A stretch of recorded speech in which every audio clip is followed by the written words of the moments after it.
Penelope ay isang batang babae na nakaharap sa baboy.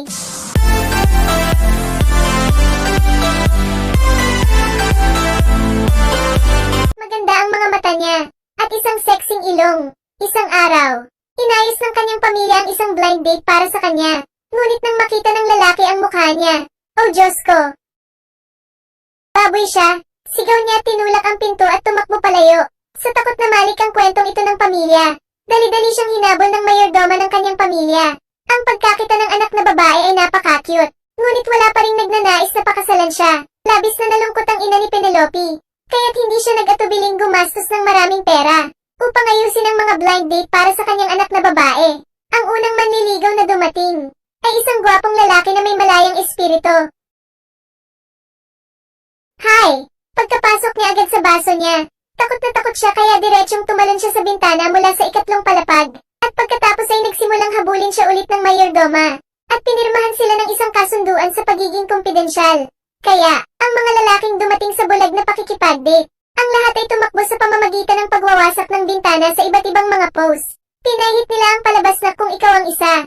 Sa Temple Run, biglang isang araw nang hindi napansin ng mayordoma, ang isang lalaking nagngangalang Edward Humphrey Vanderman III ay matagumpay na tumakbo nang hindi nilagdaan ang kasunduan. Dumating siya sa istasyon ng pulisya, at sinabi sa kanila na nakakita siya ng isang batang babae na nakaharap sa baboy. Pagkatapos ay agad siyang nahuli ng pulisya. Bakit nagawa ang isang magandang batang babae? May ilong ng baboy? Ang kwento ay nangyari 666 na taon na ang nakakaraan. Mayroong isang alamat sa lugar na ito.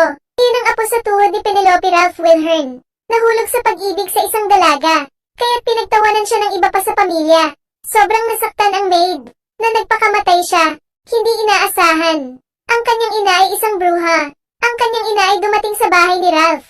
At isinumpa sila, na ang unang anak na babae na ipinanganak sa pamilyang ito, ay magkaroon ng isang mukha ng isang baboy. Tanging ang halik lamang ng tunay na pag-ibig ang makakaangat sa sumpa, kaya't 18 taon na ang nakalilipas, nang isilang ang unang anak na babae ng pamilya. Nakatingin sa anak na mukha ng baboy. Pinangalanan siya ng kanyang magulang na Penelope. Dinala nila si Penelope sa ospital, para putulin ang ilong niya. Ngunit ang resulta ng diagnosis ay hindi lumabas ng maayos. Ang ilong ay nalink sa aorta. Kaya't kahit ang mga doktor ay walang magawa tungkol dito, ang kanyang mga magulang ay walang pagpipilian. Ngunit pinagbawalan siyang lumabas. Pinapayagan nila siyang gugulin ng kanyang pagkabata sa bahay. Ang nag-iisa lamang niyang kaibigan ay ang kanyang ina. Ngayon, dahil sa mga blind date, napansin siya ng isang reporter na nagngangalang Lemon. Si Lemon ay dumating upang makita si Max Campion. Gusto niyang mag-pose si Max bilang isang manliligaw, at tinulungan siyang kumuha ng ilang larawan ni Penelope. Ganun lang. Si Max ay nagsuot ng jacket kung saan nakatago ang isang kamera, at dumating sa blind date ni Penelope. Ito ay isang batang babae na ipinanganak na may ilong ng isang baboy. Ngayon ang blind date niya. Maraming gwapo sa labas. Si Max ay nagsuot ng jacket kung saan nakatago ang isang kamera. Bigla, nagsimulang kumuha ng litrato ang kamera. Dali-dali siyang nagtago, at inayos ang kanyang kamera. Sa ngayon, lumabas si Penelope ng silid. Nang si Penelope ay hindi pa natatapos magpakilala. Oh Diyos ko! Takot na takot ang lahat na kinuha ang kanilang resume at agad na tumakbo. Nagtago kasi siya sa ilalim ng sofa. Si Max lang ang hindi nakita ang mukha ni Penelope. Ang akala ng iba ay kayang hawakan ni Max ang mukha ni Penelope. Naging labis silang nasa sabik. Ganun lang. Nagsimulang mag-usap ang dalawa sa pamamagitan ng salamin. Ito rin ang pinakamahabang oras. Ang Penelope na iyon ay may isang pakikipag-usap sa isang hindi pamilyar na lalaki. Hindi siya makita ni Alpha at Max.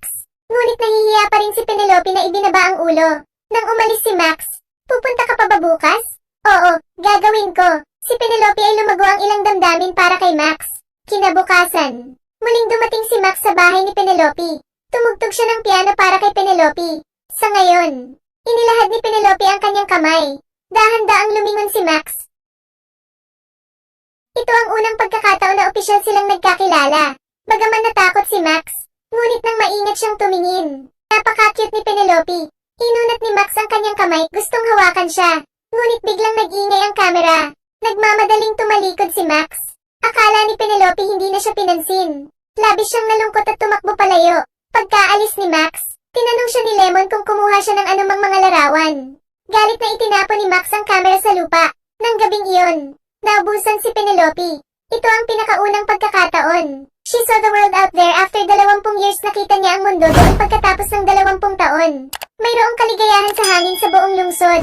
Ang lahat ng mga bata ay naglalaro ng nasa sabik. Sa sandaling ito, pakiramdam niya ay pinalabas siya ng tuluyan. Kinabukasan, nang siya ay naghahanap ng mga libro sa counter ng hotel, hindi sinasadyang nakita niya ang isang taong nawawalang nagpapansin sa kanyang sarili. Sa pahayagan, siya ay tumingin napakamabangis na may isang bibig na puno ng mga pangil. Galit na galit si Penelope, kaya't nagpunta siya sa isang photo booth at kumuha ng ilang litrato niya. Plano niyang ibigay ito sa mga reporter upang mapatunayan na hindi naman siya pangit matapos ibigay ang mga larawan. Galit si Lemon sa ginagawa ni Edward. Pansin kasi ng nawawalang tao. Iginuhit ayon sa paglalarawan ni Edward. Si Lemon ay isang mabuting tao, naisip niya na may utang siya kay Penelope. Kaya't nag-publish siya ng isang bagong post at naipost ang totoong larawan ni Penelope. Isang araw, nakita siya ng mga magulang ni Penelope sa kalye. Nakita sila ni Penelope. Takot na takot siya kaya agad siyang lumingon at tumakbo palayo. Pagdating sa bar, bigla siyang nahimete. Nakikita iyon, mga tao sa paligid niya. Mabilis na tinulungan siya upang habarin ang kanyang scarf.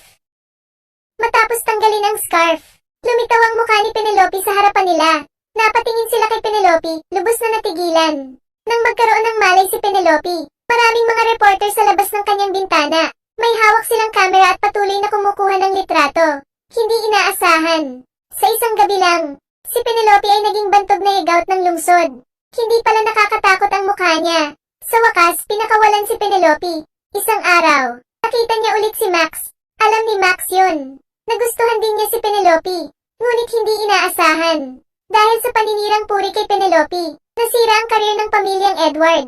Upang maisave ang karera ng buong pamilya, nagpanukala siya kay Penelope, bagaman wala siyang naramdaman para kay Edward. Ngunit sino pa ang ikakasal sa kanya, gayon pa man. Kaya, inihayag ng mag-asawa ang kanilang kasal. Bago ang kasal, si Penelope ay binibihisa ng maganda, at nagreklamo pa rin si Edward na magtatapon na siya. Ang sabi ng kanyang ina, hawakan mo lang ng ilang minuto pa. Matapos ang pag-angat ng kanyang sumpa, magiging okay ang lahat. Kapag nanunumpa, patuloy na iniiwas siya ng mga mata ni Edward. Wala siyang lakas ng loob na tingnan ang mata ni Penelope. Malinaw na maramdaman iyon ni Penelope. Kinamumuhian pa rin siya ni Edward. Kaya't tumanggi siyang ipagpatuloy ang kasal. Pagkatapos ay tumalikod at tumakbo pabalik sa bahay. Nakaupo sa bahay, sinabi ni Penelope sa kanyang ina, mahal ko ang paraan na ako ngayon. Bigla, isang misteryosong kapangyarihan ang lumitaw. Bumalik sa kanyang isipan ang lahat ng alaala. Tapos nahimite siya. Nang magkaroon siya ng malay, si Penelope ay bumalik sa kanyang normal na hitsura. Ito pala ang nangyari. Ang sumpa na ibinigay sa kanya ng bruha. Hindi nangangahulog ang kailangan niyang hanapin ang totoong pag-ibig. Ngunit kailangan niyang malaman kung paano mahalin ang sarili. Kinabukasan, kinuha ng mayordomo ang kanyang malita at umalis. Patuloy na sigaw ng ina ni Penelope. Anong gusto mo? Hindi mo na ba kailangan ng sweldo mo? Bakit hindi mo ako sagutin? Tapos tumalikod ang mayordoma, at hindi na nakapagsalita ulit ang ina ni Penelope. Ito ay naka-out na ang butler ay talagang ang bruha na nagbigay ng sumpa maraming taon na ang nakakaraan. Si Penelope ay nakatanggap ng isang liham mula kay Max, kung saan sinabi nito sa kanya ang totoong dahilan na umalis siya. Ito ay naging isang idol na sugarol. Naisip niya na hindi siya karapat-dapat kay Penelope. Matapos malaman ang lahat, sinuot ni Penelope ang kanyang maskara sa baboy, at lumapit kay Max. Sinuot niya ang maskara ng baboy at tinanong si Max, gusto mo ba ako, isang batang may ilong na baboy? Alang-ay nang sinagot ni Max si Penelope. Opo, nalipat si Penelope. Hinubad niya ang maskara niya. Sinimulan nilang muling makilala ang isa't isa. Pagkatapos ay nabuhay sila ng masayang buhay, magkasama at magpakailanman.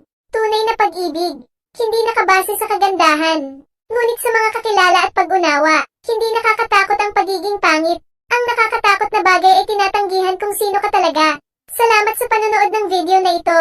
Kita na lang tayo mamaya.